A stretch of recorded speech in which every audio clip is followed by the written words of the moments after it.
Hello, everybody. We're back Hi, good to be with you. at a new time, but the same place. Um, so, if you're watching us, then that means that you got the notice and that we had changed the time to 1:30 Pacific time. So we're going to find out what it's like to do it at this time of day.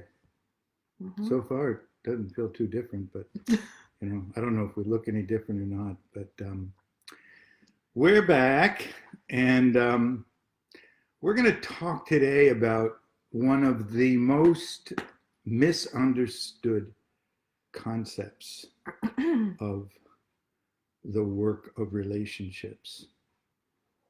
And the concept that I'm referring to that is so frequently misunderstood is the notion that if I know what I need to do, then I'm going to be able to do it. I should be able to, right? Um, and so most relationship self-help books focus primarily on the things that the reader needs to do. In fact, that phrase is used quite frequently. You need to pay attention. You need to be non-judgmental. You need to listen better. All very good pieces of advice. But yet, the most frequent concern that we get from people, or one of the most frequent concerns, is that, uh, I know what to do, I know what I should do, but for some reason, I don't seem to be able to do it. And my partner knows what they should do because I remind them all the time, uh, but they don't do it either. So, what's going on here? So, today, what we're going to talk about is what is going on here and what isn't going on, and what it is that needs to happen in order to do what it is that we know works, to do what we want to do, think we should do, need to do, but don't do. Mhm. So I sometimes refer to that which we need to do and want to do, and sometimes can't quite do it yet, as we need to have emotional fitness workouts to be able to be strong enough to be able to do what we want to do. Because people want to have great relationships. They want to co-create great relationships, and everybody's heard that you have to do some work, that relationships require work, but sometimes they're a little vague on the specifics of what it is, the work that they need to do. And of course, we need some skills. We need conflict management skills and communication skills and negotiation skills. Yes, we need skills. And that's more of an interactive nature. But we also need to develop ourselves as an individual and strengthen our qualities that are essential building blocks of a great relationship. So I'll give you some concrete examples. To have a great relationship requires that we're courageous. Sometimes people are a little weak in the courage department. They may have withdrawn from challenges over years, and so they're not hardy yet to be able to bring up the tough subjects. When you get some blowback from your partner that they are triggered by what you're bringing up, that they're threatened by what you're bringing up, they're upset, maybe they cry, maybe they get angry, to have the courage to stay in there when things are hot, to be able to the keep the conversation going, to talk about the things that are really essential that must be discussed. So the quality is courage, and the practice is to risk staying engaged with the tough topics. And we grow stronger in the courage department as we bring up the tough subjects and stay engaged with the exploration. So that's one that is an essential building block of a great relationship. Yeah. Yeah, so the building blocks are key. And usually when we know and we're pretty clear about what we need to do and we're not doing it, it means that there's something missing. It means that there's something that is not fully present in our repertoire of values and behaviors, and not sufficiently developed to an adequate degree in which we can call on that quality to bring it forth. Because, in case you hadn't noticed, relationships can be, and for most of us at times are, very challenging, Mm-hmm. for reasons that we don't have the time to go into now, and we've made reference to a lot of those reasons in some of our previous talks. So Linda just gave an example of one, and she also talked a little bit about the quality, the practices that can promote the development of that quality. Because it's not enough to know what qualities I feel need more full development within myself.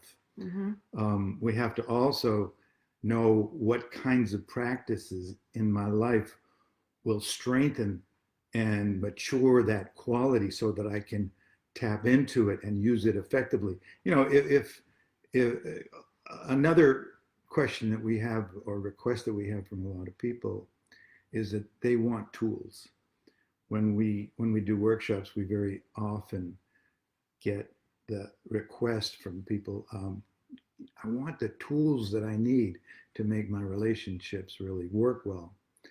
And, Mm-hmm. you know, tools are great, but, you know, if you go to somebody, if you go to a mechanic because your car is broken down in some way, and you give him the tools to fix it, if he doesn't have the skill that is necessary to adequately utilize those tools effectively, then he ain't going to be able to do a very good job.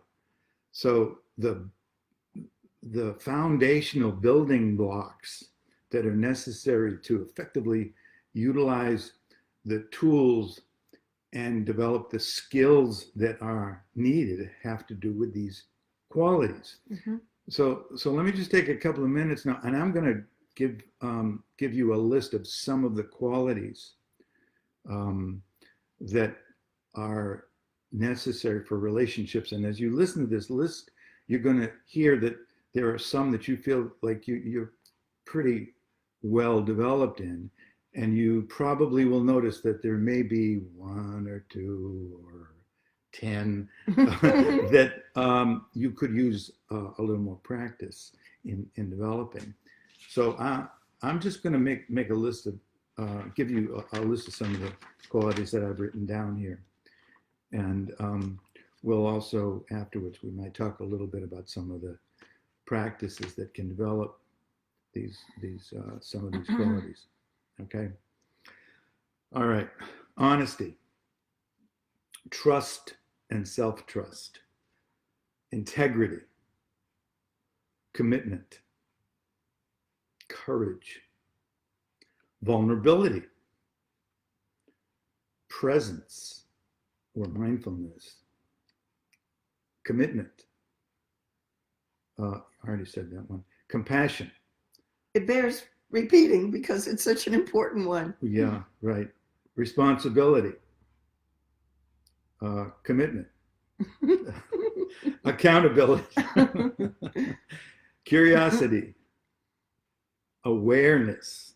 That's a big one. I mean, these are all big, but as I'm saying them, I want you to listen and see which ones stand out to you. Yeah, that one I need a little work on, or no, I'm good with that one. Humor and playfulness. Mm-hmm. You want to give a few more? No, I want to give examples of practices. Yeah. Well, let me just finish the list. Relinquishment or non-attachment, acceptance, authenticity, perseverance, self-referentiality, humility, intentionality, patience, respect, generosity, and empathy. Mhm. Anybody get 100? I didn't. And don't be confined to this list. This is a starter kit, and we want to give you some ideas of practices that go with the qualities, also as a starter kit. But really, you need to take it on as your own to do a self-assessment about where your strengths are, give yourself some credit for those, and what your weak suits are. And don't we all have them? We all have our signature strengths and we have our weak areas that need to grow. So I feel that self-discipline is a really important quality for many of us to grow, to strengthen, to know when to keep our mouth shut and not blurt things out until we've paused to reflect how it's going to land on the other person. Sometimes we're too impulsive and we're not disciplined enough. Sometimes the self-discipline comes with wanting to run away, wanting to exit, wanting to change the subject, wanting to distract, and the self-discipline to stay present. So self-discipline is a really important one, and that requires patience on our part, because some of these are related to each other. You can see how cultivating patience, when we get balled up, when we're impatient and we want to interrupt what our partner is trying to say to us, and to practice being a good listener, to practice being a gracious receiver, to practice holding on to the things that we want to say, requires patience and self-discipline, to give them a chance to really outflow about what's heavy on their heart. Maybe they want to talk about how much they love us. Maybe they want to talk about some kind of disappointment they have or frustration they want to have. And we have a better chance of being received when they have made space with some of the things that are clogging up the circuits there. And when we can be patient and self-disciplined, it allows them to bring some things that are really essential for them to feel heard and understood about, so they can feel connected, feel a high level of trust with us. And then we can speak about things that we want to be heard about, and hopefully they'll be patient and self-disciplined about hearing us. Yeah? Yeah. You want to give a few examples of practices that help enlarge and strengthen the qualities? Well, when people think about what do I need to develop in myself, usually for relationships, usually they think about things like, well, love and trust and appreciation and respect, and those things are great.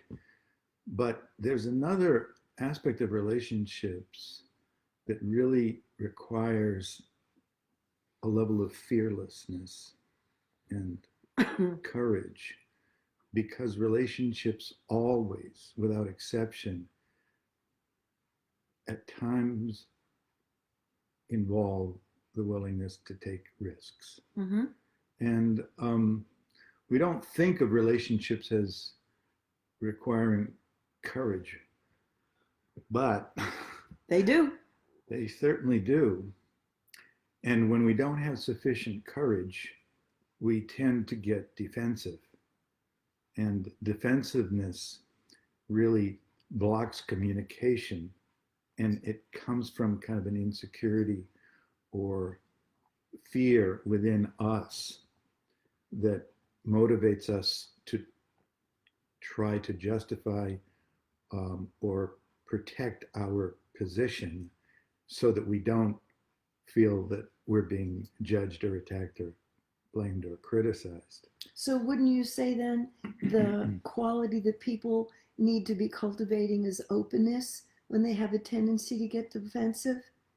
That they hang on to themselves and try to open rather than fighting back, kicking back, resisting? I think that if they haven't developed courage, they won't even have the motivation to be open, because they'll feel too threatened to be able to let down their guard and be vulnerable.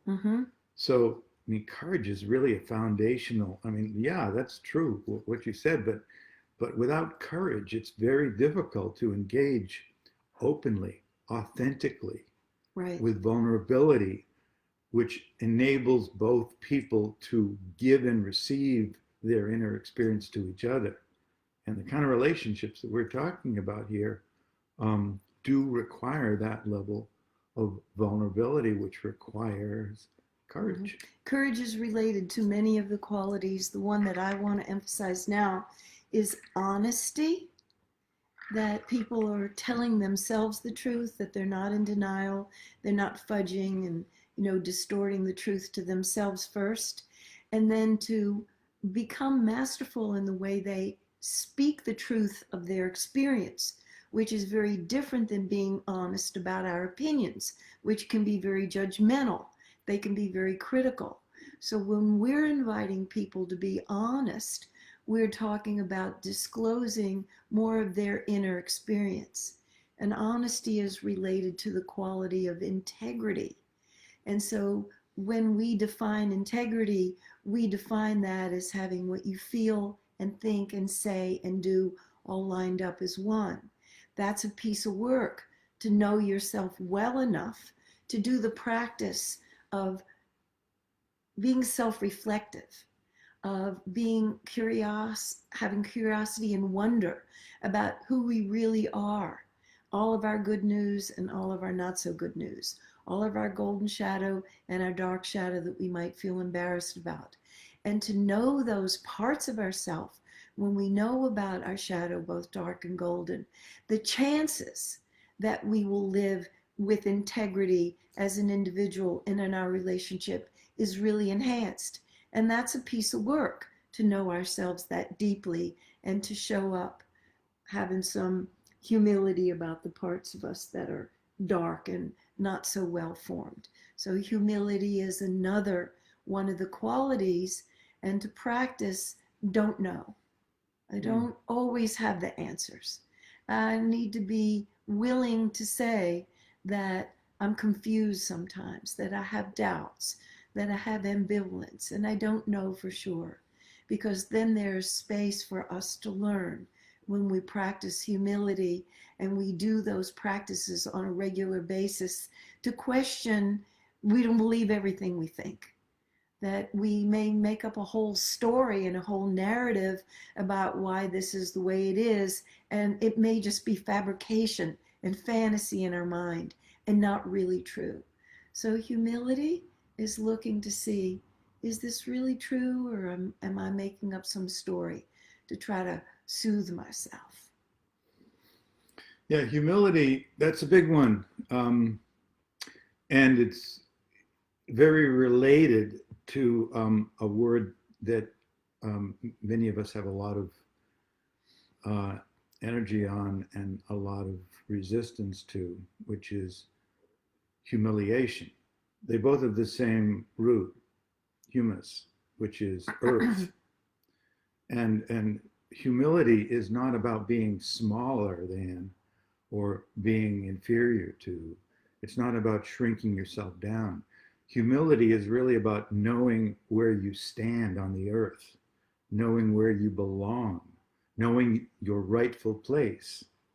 And, you could say that life, the whole journey of one's life is about humility. It's about finding and discovering and uncovering and acknowledging your rightful place, which, in case you haven't noticed, can change periodically.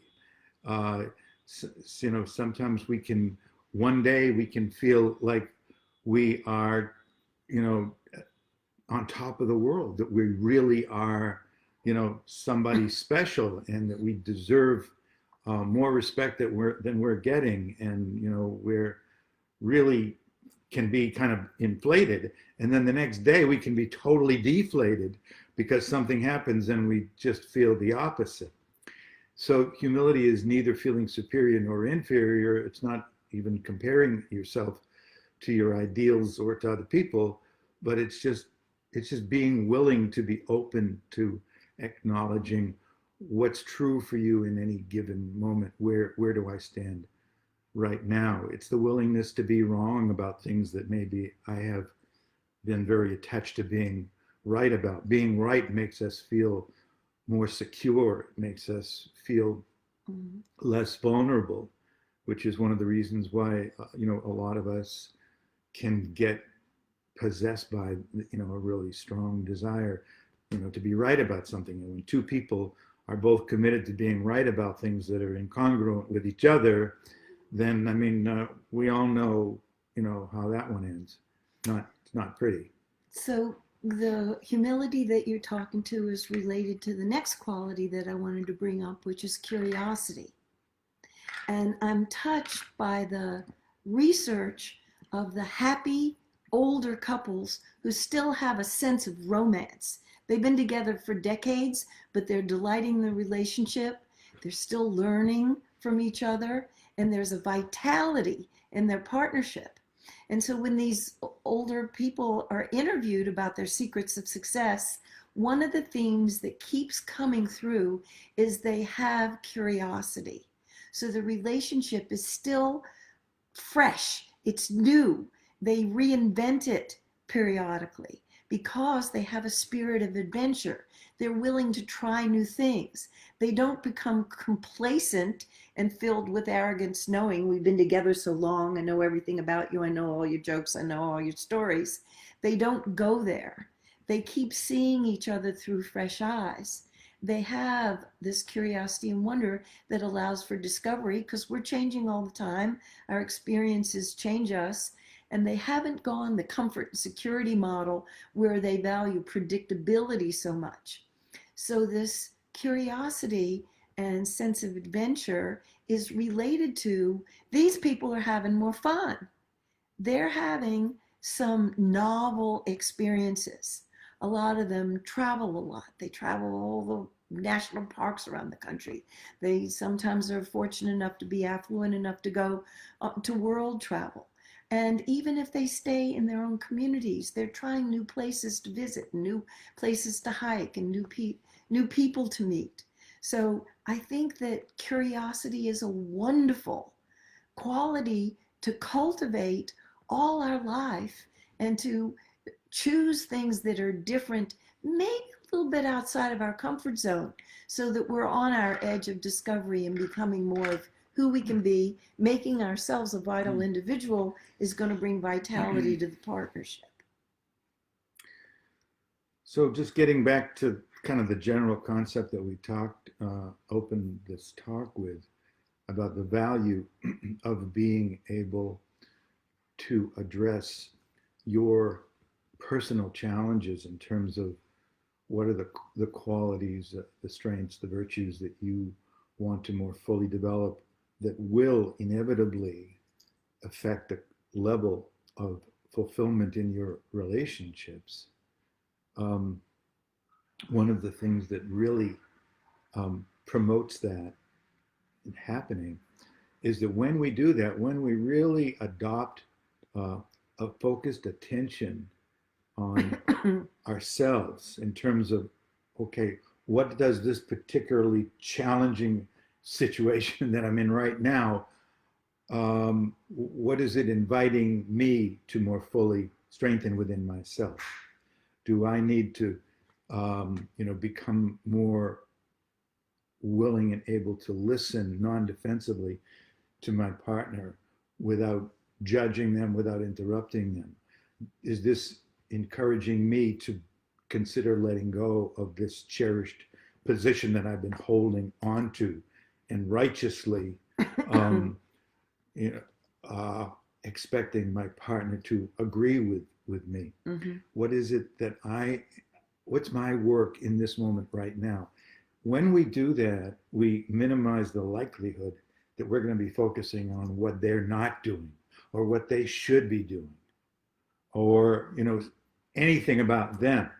And the more we can look at, okay, what's my part in this situation? What can I do? What do I need to be able to bring forth here right now? The more we can look at that, the less we're going to be pulled into arguments and defensiveness. And rather than trying to get our partner to do their work just do yours. Mm-hmm. See what happens. And in addition to not getting pulled into the arguments and the defensiveness, you don't get pulled into the complacency of settling for less. So what you're talking about is the quality of responsibility, which is really the overarching umbrella quality that contains all the rest of these. And so when you're talking about being self-observant and seeing what are my strengths and what are my weak suits, when you find that you maybe haven't been quite as responsible as you could be to vision what the relationship could be, to invite your partner to vision with you about what the relationship could be. I'm remembering right now when we were interviewing the happy couples for the book 2, Secrets of Great Marriages, and one of the couples that we interviewed, they're not one of the finalists that ended up in the manuscript and the published book, but he said, you know, every day I ask myself and frequently ask my wife, how can I be a better husband tomorrow than I've been to you today? And I thought that was such a powerful question. What a responsible guy. And I remember what she said. She said, you ask me that so often, I can't think of anything new. Just keep up the good work that you're doing already. It really tickled me. But the responsibility for how can I develop myself so that I can be an inspiration to my partner to develop themselves? How can I develop my weaknesses to become strengths? And our greatest weakness can become our greatest strength with enough practice, with enough intentionality. And particularly if we feel like I can't have a great relationship because my partner this or that or the other thing, that we take responsibility for doing our own work, because when we do our side of the dance differently, they have to dance differently too. So to keep the attention on ourselves about what we can develop, what we can contribute, what we can inspire in them, that's the makings of a great relationship. And it's all on the job training. So speaking of training, we just happen to have some workshops scheduled within the next 3 months that we're going to be offer support in exactly what we've been talking about here today, because most of our workshops do focus on the development, the recognition and the development of qualities and practices. So we're going to be teaching over the next 3 months in the Bay Area, Big Sur, at Esalen. We're going to be at 1440 Multiversity in Santa Cruz County. We're going to be in Massachusetts at Kripalu. In January. Yeah, so there's plenty of opportunities for you if you want to really take a deeper dive into what we're talking about here today. And you can also always contact our office, and if you have any questions, we'd be happy to address them. I was going to add that because some people are so private, they don't want to go to a workshop. And so we have people come here to Santa Cruz, to our home, and we do a workshop just for them privately, a 1 day or a 2 day. So that's an option for you too, should you be interested. I want to give you previews of coming attractions for what we're talking about next week. Words that can change your life. See you next week.